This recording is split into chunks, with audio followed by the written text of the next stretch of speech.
Donald Trump says the airspace above Venezuela is to be closed.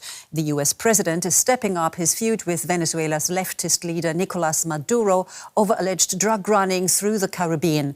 With a U.S. task force already in the region, Trump has previously said land operations will begin soon against suspected Venezuelan drug traffickers.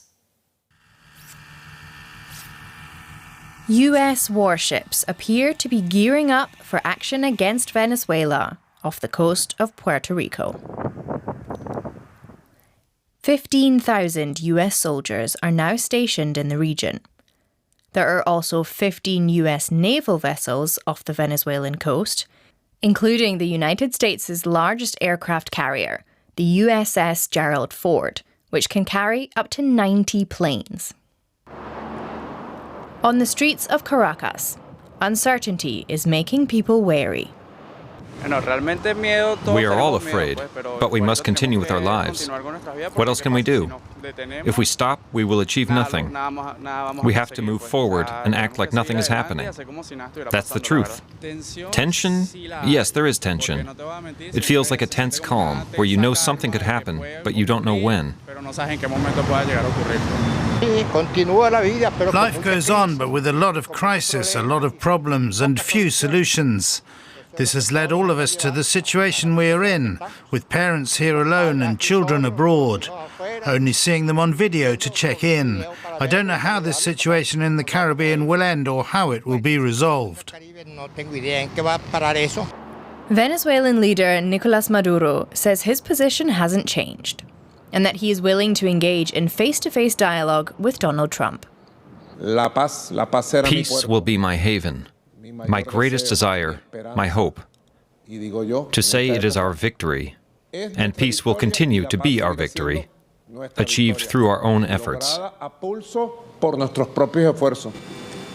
But Maduro also stresses that Venezuela is prepared to defend itself, with Trump warning that the US will soon target suspected Venezuelan traffickers on land. Maduro's armed forces may well be put to the test. And for more, let's bring in journalist Alvaro Algarra, who joins me from Caracas. Good to have you with us.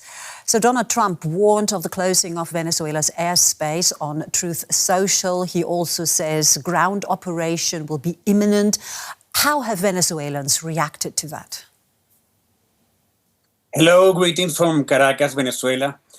This Saturday, here is a lot of tensions among the Venezuelan population due to what might happen in the coming hours following President Trump's statement. Millions of people cannot travel, cannot come to the country, and we don't know what might happen in response to these warnings. President of Venezuela, Nicolas Maduro, asserts that given the United States government continued attacks in the Caribbean and its attempts to destabilize Venezuela, the Venezuelan people reaffirm their call to peace and an end to the threats against the united people with considerable power in the streets. He also stated that while the United States government seeks to rule the world with weapons and threats and to bomb and invade the nation like Venezuela, here we'll find a determined people with remarkable popular military and police united and with the courage and determination to defend the homeland and achieve lasting peace. Right. So you say that most Venezuelans there are determined to defend their country, but Venezuela's opposition is welcoming what many say is Trump's attempt at regime change in Venezuela. How common is that sentiment among the people you've talked to? Okay, people in Venezuela have avoid talking about politics, but at the same time, there is a lot of anticipation about what might happen in the coming hours and these days in the country, given the amount of information coming from abroad. People go out and work to survive. Remember that the salaries in public sector are approximately $4 or $5 per month. And the main issue is the economy, which affects many. Protests have taken here in Venezuela, there is more than 800 people arrested for political issues, and it no longer depends on them. It depends of the government in this case, of the United States of America. Now, as Venezuelans are bracing for whatever might happen next, how are the country's neighbors looking at this conflict and where it might head to? Monica, there is a lot of tension on the streets, but I repeat, people don't talk to evitate to go to jail talking about politics. Remember, there has been 27 years this government, so anything could happen.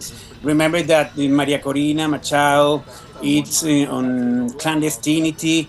We had elections here, and they never showed the results.